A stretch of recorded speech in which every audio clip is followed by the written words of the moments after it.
El hombre más talentoso que jamás haya existido. Bienvenidos al canal de Profes Pilos, espero te suscribas muy pronto. Leonardo da Vinci podía dibujar una hoja o una mano, un helecho o una roca, de manera tal que su contemplación parecía un milagro.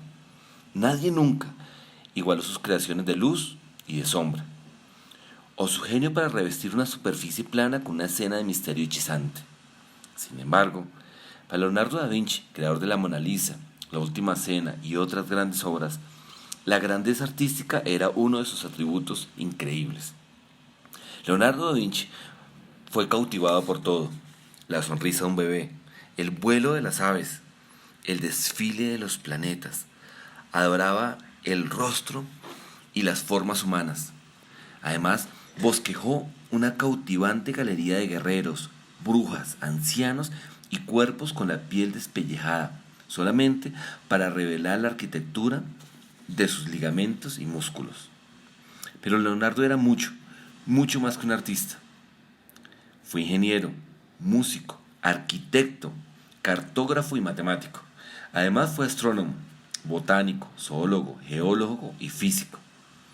Fue el primer hombre en hacer la impresión en cera del interior de un cerebro, en considerar el uso del vidrio o modelos de cerámica para poder entender el funcionamiento del corazón y el ojo.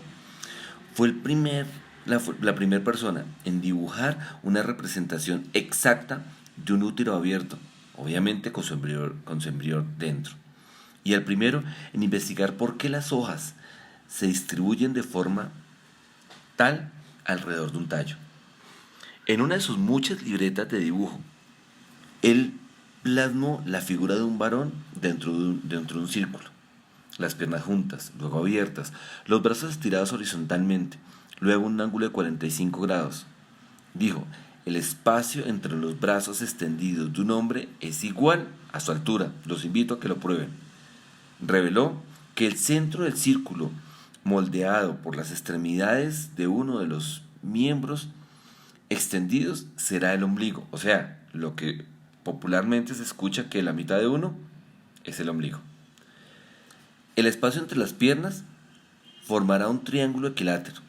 Fue el primer pensador y científico moderno, porque trató de descubrir las causas de las cosas por medio de la observación directa y la experimentación, no como hicieron la mayoría de los visionarios del siglo XV, en las palabras de las Sagradas Escrituras, o en Aristóteles, o en Tomás de Aquino. Él sostenía que la ciencia es el conocimiento de todas las cosas posibles, y estuvo obsesionado por lo que llamó el saber ver. Antes que Copérnico, notó que el Sol se movía alrededor de la Tierra y que la Tierra era una estrella como la Luna. Antes de Galileo, dijo que al caer los objetos se aceleraban y sugirió que debería usarse un gran lente de aumento para estudiar la superficie de la Luna.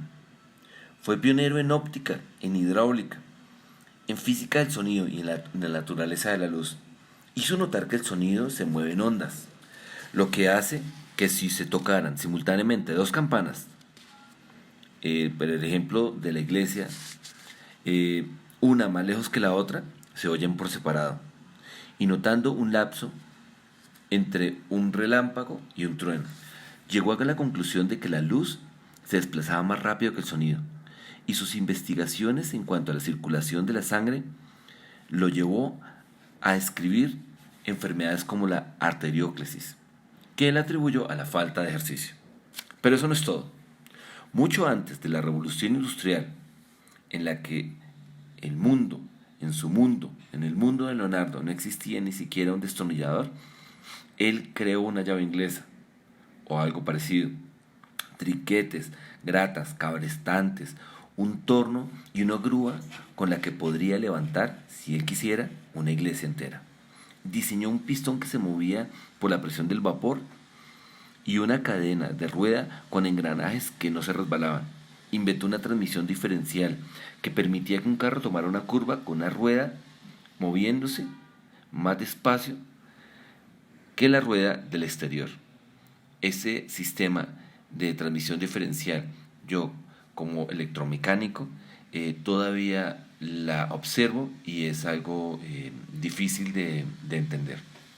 Bueno, dibujó variedades e innumerables poleas, resortes, puentes portátiles, calles de 2 niveles, un dispositivo para medir los cambios de clima, inventó cojinetes de rodillo, tijeras que abrían y cerraban con el movimiento de una mano.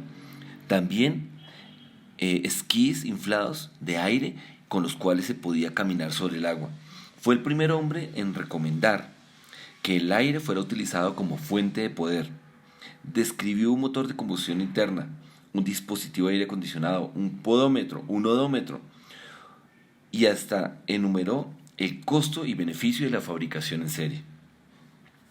Este artista supremo, que llamó a la guerra una locura bestial, debido a que él era pacifista, se desempeñó como ingeniero militar para César Borgia. Inventó una ametralladora, un tanque de guerra, un semisumergible o submarino. Creó el traje de buceo del hombre rana, el snorkel, un buque de guerra de doble casco, el cual podía mantenerse a flote después de haber sido dañado el casco exterior. Siempre estuvo fascinado por el agua. Las mareas del océano y las cascadas, las olas golpeando contra las rocas, una piscina silenciosa, un arroyo, un río. Él describió cosas que ninguna otra persona había observado antes, que la superficie de una laguna se movía por el viento. Sin embargo, el fondo permanecería quieto, que los ríos corren más rápido cerca de la superficie que cerca del fondo, que el agua nunca cambia por sí mismo de lugar, excepto cuando desciende. Diseñó y supervisó la construcción de canales alrededor de una ciudad tan grande como Milán, una hazaña que todavía es elogiada por los ingenieros.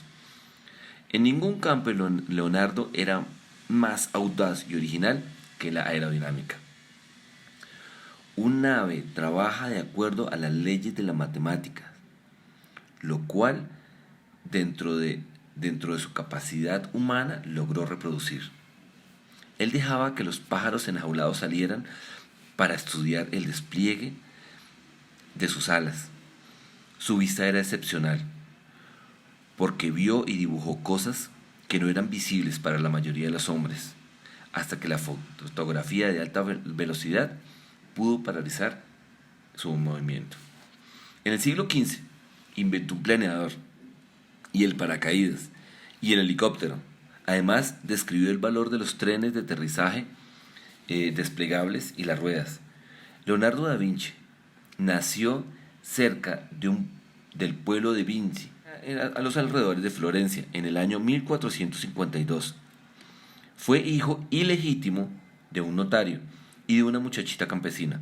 Fue criado por su padre y abuelo paterno.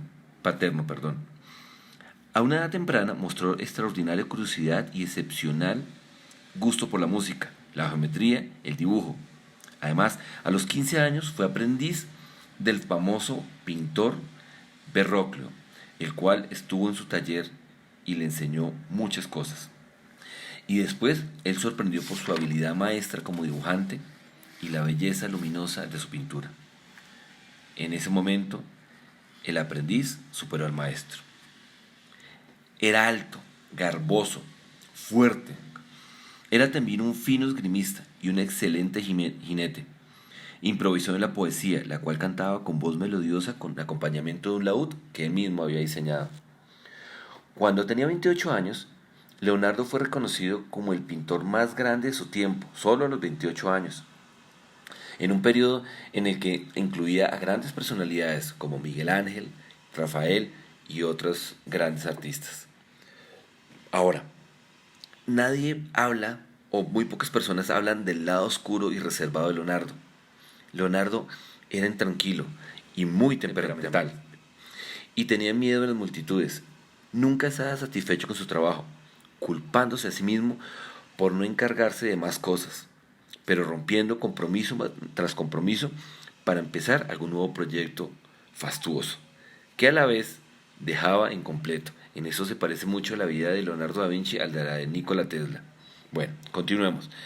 Él quería fabricar milagros. Había escrito en su juventud que más tarde se lamentaba de haber perdido tanto tiempo y tantos días de su vida. Las libretas famosas de Leonardo eran un popurrí de páginas de varios tamaños, desconocidas o atadas en pequeños lotes. Su ortografía era descarriada, al igual que su gramática, y se capacitó a sí mismo para escribir al revés, lo que parecía una clave especial. Esto lo hacía especialmente cuando él diseñaba armas, como él era pacifista, para que no la reproducieran con facilidad. Y los escritos de Leonardo es necesario leerlos mirando a un espejo. Aproximadamente 6.000 páginas han sido descubiertas en colecciones por toda Europa. Son seguramente el registro más extraordinaria creatividad alguna vez producido por el ser humano. Leonardo murió cerca de Amboise, en Francia, mientras estaba en la corte de Francisco I. Tenía 67 años, una vejez madura para esos días. Nadie puede explicar su manera de ser. El término genio es escaso para hacer justicia a la excepcional vida de Leonardo, a su nivel de originalidad y a la grandeza de sus trabajos. No hay ningún nombre en la historia que se pueda poner junto al suyo. Dicho de una manera más sencilla, Leonardo da Vinci permanece como el ser humano mejor dotado que jamás haya existido. Los invito a que pensemos a ver si realmente Leonardo tenía poderes místicos, innatos, o a pesar de que tenía un talento, fue su esfuerzo, su persistencia, su inconformidad por las cosas que le rodeaba, por querer cambiar el mundo, o porque simplemente él tenía en su mente y en su alma que algo se podía hacer y que debía hacerse.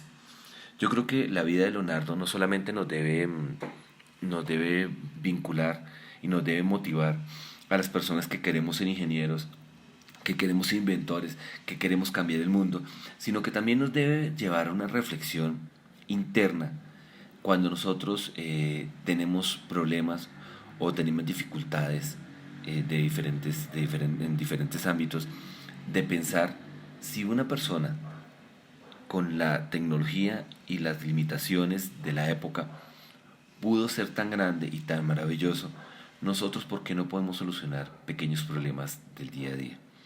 Bueno, les agradezco haberme escuchado, haber escuchado este texto sacado de un libro maravilloso que les recomiendo, que se llama Grandeza para cada día. Gracias por escucharme. Mi nombre es Freddy Vázquez y te invito a que te suscribas al canal de Profes Pilos. Bueno, un abrazo y nos escuchamos y nos vemos luego. Chao, chao.